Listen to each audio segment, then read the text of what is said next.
బాగున్నారా? మీకు తోటకూర పులుసు ఎలా చేయాలో అంటే కొందరికి తెలుసు, కొందరికి తెలీదు. చేయి చూపిద్దామని వచ్చాను. ఇది 4 కట్టలు తోటకూర. 4 కట్టలు తోటకూర తీసుకున్నాను. 2 టమాటాలు చిన్నవి తీసుకున్నాను. పచ్చిమిర్చి,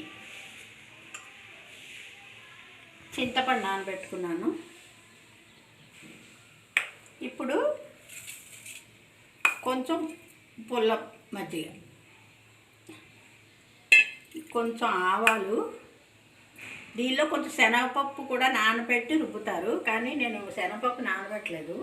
కొంచెం ఆవాలు, శనగపిండి, ఈ పచ్చిమిర్చి, ఆవాలు, పచ్చిమిర్చి, ఈ శనగపిండి వేసి మిక్సీ చేయాలి. ఈ తోటకూర వేద్దాం.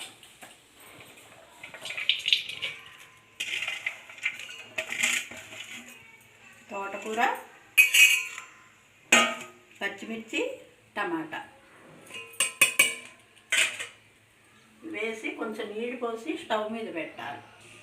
ఇంత గ్లాసున్నర నీళ్ళు పోసాను. సాల్ట్ వేద్దాం. ఉడికాక మిగతావన్నీ వేద్దాం. తోటకూర కొంచెం మగ్గింది కదా, చింతపండు పులుసు వేస్తున్నాను.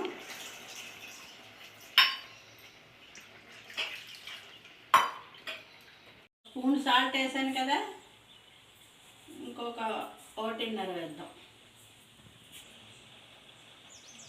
కొంచెం ఇంగువ, పసుపు, ఇంకా కొంచెం మరగాలి, ఉడకాలి.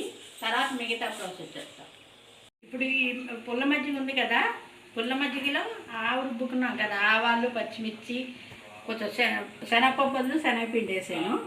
అది కలిపి ఈ మజ్జిగలో కలపాలి. తోటకూర పులుసులో మజ్జిగ వేసుకోరు, నేను మాత్రం వేస్తాను. మజ్జిగ వేయకుండా తావ ఒకటే పెడతారు, నేను కొంచెం మజ్జిగ వేస్తాను. 2 బెండకాయలు కూడా వేసుకుంటే పులుసు చాలా అమోఘంగా ఉంటుంది. ఈ పులుసులో వేద్దాం. ఇది ఒక్క పొంగు రావాలి. వచ్చేలోపల ఇక్కడ పోపు పెట్టుకున్నాం పులుసుకి.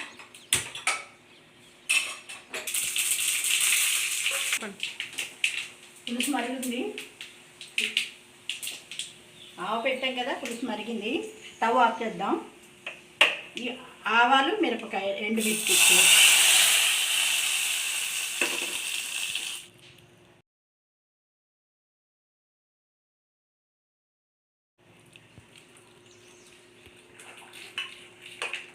పెట్టుకున్నాం కదా, దీనిలోకి వేపుడు కూరైనా లేకపోతే ఏమైనా పొడి, నూనె పొడి కానీ కంది పొడి కానీ కలుపుకుని పక్కన నంచుకుని తింటే చాలా బాగుంటుంది. వడియాలు, అప్పడం అలాంటివన్నీ చాలా చాలా బాగుంటుంది అన్నమాట.